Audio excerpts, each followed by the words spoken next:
Hello ಎಲ್ರಿಗೂ welcome back to my new vlog. So I hope ಎಲ್ಲರೂ ಚೆನ್ನಾಗಿದ್ದೀರಾ. ಇವತ್ತಿನ ರೆಸಿಪಿ ಸಿಂಪಲ್ ಆಗಿ ಮಶ್ರೂಮ್ ಬಿರಿಯಾನಿನ ಯಾವ ರೀತಿ ಮಾಡೋದು ಅಂತ ತೋರಿಸ್ತಾ ಇದ್ದೀನಿ. ಈ ರೆಸಿಪಿ ಮಾಡೋದಕ್ಕೆ ಡೈಲಿ ಯೂಸ್ ಮಾಡುವಂತಹ ಇಂಗ್ರೀಡಿಯೆಂಟ್ಸ್ ಅಲ್ಲೇ ಮಾಡ್ಕೋಬೋದು. ಸೊ ಮೊದಲಿಗೆ ನಾನಿಲ್ಲಿ ಮಶ್ರೂಮ್ನ ತಗೊಂಡಿದ್ದೀನಿ. ಸೊ ಇದು ಫ್ರೆಶ್ ಆಗೇ ಇದೆ, ಜಸ್ಟ್ ಅದ್ರ ಮೇಲೆ ಮಣ್ಣಿರೋದು ಅಷ್ಟೇ. ಚೆನ್ನಾಗಿರೋ ಕ್ವಾಲಿಟಿದು ಮಶ್ರೂಮ್ ತೊಗೊಂಡ್ರೆ ಟೇಸ್ಟೂ ಅಷ್ಟೇ ಚೆನ್ನಾಗಿರುತ್ತೆ. ಸೊ ಇದನ್ನು ತಗೊಳ್ಳೋವಾಗನೇ ನಮಗೆ ಗೊತ್ತಾಗುತ್ತೆ, ಮೇಲೆ ಎಲ್ಲ ಕಲರ್ ಕಲರ್ ಆಗಿರುತ್ತೆ, ಒಂಥರ ಬ್ಲ್ಯಾಕ್ ಆಗಿಬಿಟ್ಟಿರುತ್ತೆ. ಸೊ ಆ ರೀತಿ ಇರೋದನ್ನು ತಗೋಬಾರ್ದು, ಚೆನ್ನಾಗೂ ಇರೋದಿಲ್ಲ. ಅದು ಆಲ್ರೆಡಿ ಆ್ಯಕ್ಚುಲಿ ಇದು ಪ್ಯೂರ್ ವೈಟ್ ಆಗಿರುತ್ತೆ, ಬಟ್ ನಾನು ಫ್ರಿಜ್ಜಿಂದ ಹೊರಗಡೆ ತೆಗೆದಿಟ್ಟು ಸುಮಾರು ಹೊತ್ತು ಆಗಿತ್ತು, ಅದಕ್ಕೆ ಆ ರೀತಿ ಆಗಿದೆ. ಸೊ ಅದ್ರ ಮೇಲೆ ಇದ್ದಿದ್ದು ಮಣ್ಣೆಲ್ಲ ಸ್ವಲ್ಪ ಉಜ್ಜಿ ತೊಳೆದಿರೋದಕ್ಕೆ ಜಸ್ಟ್ ಆ ರೀತಿ ಕಾಣಿಸ್ತಾ ಇದೆ ಅಷ್ಟೇ. ಸೊ ಅದನ್ನು ಚಿಕ್ಕ ಚಿಕ್ಕ ಪೀಸಸ್ ಆಗಿ ಕಟ್ ಮಾಡ್ಕೊಂಡಿದ್ದೀನಿ. ಅಂದರೆ ತುಂಬ ದಪ್ಪ ಸೈಜ್ ಇದ್ದರೆ ಅದನ್ನು 3 ಸ್ಲೈಸಸ್ ಆಗಿ ಕಟ್ ಮಾಡ್ಕೋಬೋದು. ಚಿಕ್ಕದಾಗಿದ್ದರೆ ಜಸ್ಟ್ 2 ಪೀಸಸ್ ಮಾಡ್ಕೊಂಡ್ರೆ ಸಾಕಾಗುತ್ತೆ. ಅದನ್ನು ನೀರಲ್ಲಿ ಹಾಕಿ ಸ್ವಲ್ಪ ಅರಿಶಿನ ಹಾಕಿ ವಾಶ್ ಮಾಡಿಕೊಂಡು ಸೈಡಲ್ಲಿ ಎತ್ತಿಟ್ಕೊಂಡಿದ್ದೀನಿ.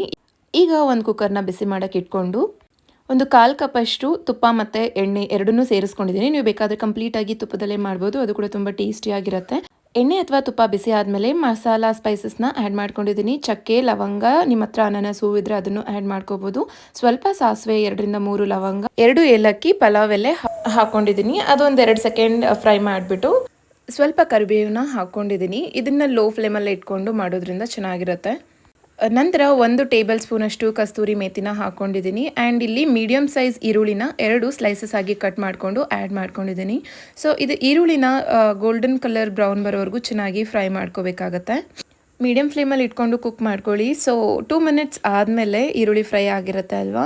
ಸೊ ಈಗ ಚಿಕ್ಕದಾಗಿ ಕಟ್ ಮಾಡ್ಕೊಂಡಿರೋವಂಥ ಒಂದು ಫುಲ್ ಟೊಮ್ಯಾಟೋನ ಇಲ್ಲಿ ಆ್ಯಡ್ ಮಾಡ್ಕೋತಾ ಇದ್ದೀನಿ. ನೀವು ಬೇಕಾದರೆ ಸ್ಲೈಸಸ್ ಆಗು ಕಟ್ ಮಾಡ್ಕೋಬೋದು, ತೊಂದರೆ ಇಲ್ಲ. ನಾನಿಲ್ಲಿ ಒಗ್ಗರಣೆಗೆ ಜಸ್ಟ್ 1 ಟೊಮ್ಯಾಟೋನ ಯೂಸ್ ಮಾಡ್ತಾ ಇದ್ದೀನಿ, ಬಿಕಾಸ್ ಗ್ರೈಂಡ್ ಮಾಡ್ಕೊಳ್ಳೋವಾಗೂ ಸಹ 1 ಟೊಮ್ಯಾಟೋನ ಸೇರಿಸ್ಕೊಂಡಿರ್ತೀನಿ. ಅದಕ್ಕೆ ಇಲ್ಲಿ ಜಸ್ಟ್ 1 ಟೊಮ್ಯಾಟೊ ಆ್ಯಡ್ ಮಾಡ್ಕೊಂಡಿರೋದು. ಸೊ ಈಗ ಗ್ರೈಂಡ್ ಮಾಡ್ಕೊಳ್ಳೋದಕ್ಕೆ ಏನೇನು ಬೇಕು ಅಂತ ನೋಡೋಣ. ಇಲ್ಲಿ 1 ಮೀಡಿಯಮ್ ಸೈಜ್ ಈರುಳ್ಳಿ, 1 ಮೀಡಿಯಮ್ ಸೈಜ್ ಟೊಮ್ಯಾಟೋನ ಚಿಕ್ಕದಾಗಿ ಕಟ್ ಮಾಡಿಕೊಂಡು ಹಾಕ್ಕೊಂಡಿದ್ದೀನಿ. ಖಾರಕ್ಕೆ ಬೇಕಾಗಿರೋಷ್ಟು ಹಸಿಮೆಣಸಿನ್ಕಾಯಿನ ನೀವು ಯೂಸ್ ಮಾಡ್ಬೋದು. ನಾನು 8ರಿಂದ 10 ಹಸಿಮೆಣಸಿನ್ಕಾಯಿನ ಯೂಸ್ ಮಾಡ್ತಾ ಇದ್ದೀನಿ. ಮೀಡಿಯಮ್ ಸೈಜ್ ಬೆಳ್ಳುಳ್ಳಿ ಗಡ್ಡೆ, 1/2 ಇಂಚಷ್ಟು ಶುಂಠಿ, ಇದಿಷ್ಟನ್ನು ಸೇರಿಸಿ ಇಲ್ಲಿ ಚೆನ್ನಾಗಿ ಗ್ರೈಂಡ್ ಮಾಡ್ಕೊಂಡಿದ್ದೀನಿ. ಪುದೀನ, ಕೊತ್ತಂಬರಿ ಸೊಪ್ಪು ಏನು ಇಲ್ಲಿ ಆ್ಯಡ್ ಮಾಡಿಲ್ಲ. ಸೊ ಈಗ ಆವಾಗಲೇ ಒಗ್ಗರಣೆ ಮಾಡ್ಕೊಂಡಿದ್ವಲ್ವ, ಅದಕ್ಕೆ ಚಿಕ್ಕದಾಗಿ ಕಟ್ ಮಾಡ್ಕೊಂಡಿರುವಂತಹ ಮಶ್ರೂಮ್ನ ಆ್ಯಡ್ ಮಾಡ್ತಾ ಇದ್ದೀನಿ. ಸೊ ನೀವಿಲ್ಲಿ ನೋಡ್ಬೋದು, ನಾನು ತಗೊಂಡಿದ್ದಂತಹ ಮಶ್ರೂಮ್ ಸೈಜ್ ಸ್ವಲ್ಪ ದೊಡ್ಡದಾಗಿದ್ದರಿಂದ 3 ಸ್ಲೈಸಸ್ ಮಾಡ್ಕೊಂಡಿದ್ದೀನಿ ಒಂದೊಂದು ಮಶ್ರೂಮಲ್ಲಿ. ನೀವೇನಾದರೂ ಚಿಕ್ಕ ಸೈಜ್ ತಗೊಂಡಿದ್ರೆ ಜಸ್ಟ್ 2 ಸ್ಲೈಸಸ್ ಆಗಿ ಮಾಡಿಕೊಂಡ್ರೆ ಸಾಕಾಗತ್ತೆ. ಆ್ಯಂಡ್ ಮಶ್ರೂಮ್ ತುಂಬ ಬೇಗ ಬೇಯುತ್ತೆ. ಸೊ ಹಾಗಾಗಿ ತುಂಬ ಹೊತ್ತು ಇದನ್ನು ಎಣ್ಣೆಯಲ್ಲೂ ಫ್ರೈ ಮಾಡೋ ಅವಶ್ಯಕತೆ ಇಲ್ಲ. ಜಸ್ಟ್ ಸುಮ್ಮನೆ ಆ ರೀತಿ 2 ಮಿನಿಟ್ಸ್ ಕೈ ಆಡಿಸ್ಕೊಂಡ್ರೆ ಸಾಕಾಗತ್ತೆ. ಸೊ ಇದಕ್ಕೆ 1/2 ಟೀ ಸ್ಪೂನಷ್ಟು ಅರಿಶಿನ ಆ್ಯಡ್ ಮಾಡ್ಕೊಂಡಿದ್ದೀನಿ.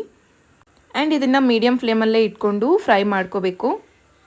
ಸೊ ಇದಾದಮೇಲೆ ಆವಾಗಲೇ ಗ್ರೈಂಡ್ ಮಾಡಿ ಇಟ್ಕೊಂಡಿದ್ವಲ್ವ, ಆ ಮಸಾಲೆನ ಇಲ್ಲಿ ಆ್ಯಡ್ ಮಾಡ್ತಾ ಇದ್ದೀನಿ. ಆ್ಯಕ್ಚುಲಿ ನಾವು ಗ್ರೈಂಡ್ ಮಾಡ್ಕೊಂಡಿರೋವಂಥದ್ದು ಕಡಿಮೆ ಕ್ವಾಂಟಿಟಿ, ಮಸಾಲೆ ಕಡಿಮೆ ಅಂತ ನಿಮಗೆ ಅನ್ನಿಸ್ಬೋದು, ಬಟ್ ಮಸಾಲೆ ಇನ್ನೂ ಕಡಿಮೆ ಆಗೋದಿಲ್ಲ ರೈಸ್ಗೆ.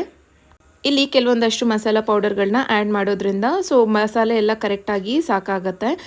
ಮಸಾಲೆ ಎಲ್ಲ ಮಶ್ರೂಮ್ಗೆ ಕ್ಲೀನಾಗಿ ಹಿಡಿಯೋ ರೀತಿ ಮಿಕ್ಸ್ ಮಾಡ್ಕೋಬೇಕು. ಜಾಸ್ತಿ ಇದನ್ನು ತಿರುಗಿಸ್ಬಾರ್ದು, ಮಶ್ರೂಮ್ ಎಲ್ಲ ಬ್ರೇಕ್ ಆಗುತ್ತೆ. ಇದಾದಮೇಲೆ ಇಲ್ಲಿ ಅಚ್ಚ ಖಾರದ ಪುಡಿನ ಆ್ಯಡ್ ಮಾಡ್ಕೋತಾ ಇದ್ದೀನಿ. ಆಲ್ರೆಡಿ ನಾನು ಹಸಿಮೆಣಸಿನ್ಕಾಯಿನ ಖಾರಕ್ಕೆ ಎಷ್ಟು ಬೇಕೋ ಅಷ್ಟು ಆ್ಯಡ್ ಮಾಡ್ಕೊಂಡಿದ್ದೀನಿ. ಜಸ್ಟ್ ಕಲರ್ ಪರ್ಪಸ್ ಅಷ್ಟೇ ನಾನು ಆ್ಯಡ್ ಮಾಡ್ಕೋತಿರೋದು. ನೀವೇನಾದರೂ ಹಸಿಮೆಣಸಿನ್ಕಾಯಿನ ಆ್ಯಡ್ ಮಾಡ್ಕೊಂಡಿಲ್ಲ ಅಂತಂದರೆ ಇಲ್ಲಿ ಅಚ್ಚ ಖಾರದ ಪುಡಿನೇ ಖಾರಕ್ಕೆ ಎಷ್ಟು ಬೇಕೋ ಅಷ್ಟು ಆ್ಯಡ್ ಮಾಡ್ಕೋಬೋದು. ಆ್ಯಂಡ್ 1 ಟೇಬಲ್ ಸ್ಪೂನಷ್ಟು ಗರಂ ಮಸಾಲ, 1/2 ಟೇಬಲ್ ಸ್ಪೂನಷ್ಟು ಧನಿಯಾ ಪೌಡರ್ನ ಆ್ಯಡ್ ಮಾಡ್ಕೊಂಡಿದ್ದೀನಿ. ಇದಕ್ಕೆ ಮೇಯ್ನ್ ಮೊಸರು ಆ್ಯಡ್ ಮಾಡ್ಕೊಳ್ಳೋದ್ರಿಂದ ತುಂಬ ಟೇಸ್ಟಿಯಾಗಿರುತ್ತೆ. ಸೊ ನಾನಿಲ್ಲಿ ಒಂದು ಚಿಕ್ಕ ಕಪ್ಪಲ್ಲಿ ಮೊಸರನ್ನ ಆ್ಯಡ್ ಮಾಡ್ಕೊಂಡಿದ್ದೀನಿ. ಮೇ ಬಿ ಒಂದು 50 ಗ್ರಾಮ್ಸ್ ಅಷ್ಟು ಇರ್ಬೋದು. ಸೊ ಅದನ್ನು ಇಲ್ಲಿ ಇದಕ್ಕೆ ಆ್ಯಡ್ ಮಾಡಿಕೊಂಡು ಚೆನ್ನಾಗಿ ಹೊಂದ್ಕೊಳ್ಳೋ ರೀತಿ ಮಿಕ್ಸ್ ಮಾಡಬೇಕು. ಅಲ್ಲಲ್ಲಿ ಬಿಳಿಯಾಗಿ ಕಾಣಿಸುತ್ತೆ ಅಲ್ವಾ, ಆ ರೀತಿ ಕಾಣಿಸ್ಬಾರ್ದು. ಸೊ ಚೆನ್ನಾಗಿ ಮಿಕ್ಸ್ ಮಾಡಿಕೊಂಡ್ರೆ ಚೆನ್ನಾಗಿರುತ್ತೆ. ಸೊ ಈಗ ಅಕ್ಕಿ ನೀವು ಎಷ್ಟು ತಗೊಂಡಿರ್ತೀರಾ ಅದ್ರ ಡಬಲ್ ನೀರು ತಗೋತೀವಿ ಅಲ್ವಾ. ಸೊ ನಾನು ಮಿಕ್ಸಿ ಜಾರ್ಗೆ ಸ್ವಲ್ಪ ನೀರನ್ನ ಆ್ಯಡ್ ಮಾಡಿಕೊಂಡು ಇಲ್ಲಿ ನೀರು ಆ್ಯಡ್ ಮಾಡ್ಕೊಂಡಿದ್ದೀನಿ. ನಾನು 1 ಲೋಟ ಅಕ್ಕಿಗೆ 2 ಲೋಟದಷ್ಟು ನೀರನ್ನ ಆ್ಯಡ್ ಮಾಡ್ಕೊಂಡಿದ್ದೀನಿ. ಕೆಲವೊಬ್ಬರು ಇದಕ್ಕೆ ಬಾಸುಮತಿ ರೈಸ್ನ ಯೂಸ್ ಮಾಡ್ತಾರೆ, ಬಟ್ ನಾನಿಲ್ಲಿ ನಾರ್ಮಲ್ ಮನೇಲಿ ಯಾವ ಅಕ್ಕಿನ ಬಳಸ್ತೀವಿ ಅದೇ ಅಕ್ಕಿನ ಆ್ಯಡ್ ಮಾಡ್ಕೊಂಡಿದ್ದೀನಿ. ನೀವೇನಾದರೂ ಬಾಸುಮತಿ ಅಕ್ಕಿ ಯೂಸ್ ಮಾಡೋದಾದರೆ 1 ಗ್ಲಾಸ್ ಅಕ್ಕಿಗೆ 1/4 ಗ್ಲಾಸ್ ಅಷ್ಟು ನೀರು ಆ್ಯಡ್ ಮಾಡಿಕೊಂಡ್ರೆ ಸಾಕಾಗುತ್ತೆ. ಬಿಕಾಸ್ ಬಾಸುಮತಿ ರೈಸ್ ಆ್ಯಡ್ ಮಾಡೋದ್ರಿಂದ 30 ಮಿನಿಟ್ಸ್ ಮೊದಲೇ ಬಾಸುಮತಿ ಅಕ್ಕಿನ ನೀರಲ್ಲಿ ನೆನೆಸಿಟ್ಕೊಂಡು ಆಮೇಲೆ ಆ್ಯಡ್ ಮಾಡ್ಕೋಬೇಕಾಗತ್ತೆ.